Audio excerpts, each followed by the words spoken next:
اعلموا أنما الحياة الدنيا لعب ولهو وزينة وتفاخر بينكم وتكاثر في الأموال والأولاد كمثل غيث أعجب الكفار نباته ثم يهيج فتراه مصفرا ثم يكون حطاما وفي الآخرة عذاب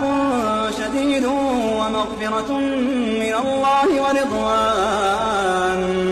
وفي الآخرة عذاب شديد ومغفرة من الله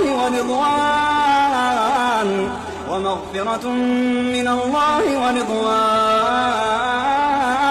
وما الحياة الدنيا إلا متاع الغرور سابقوا إلى مغفرة من ربكم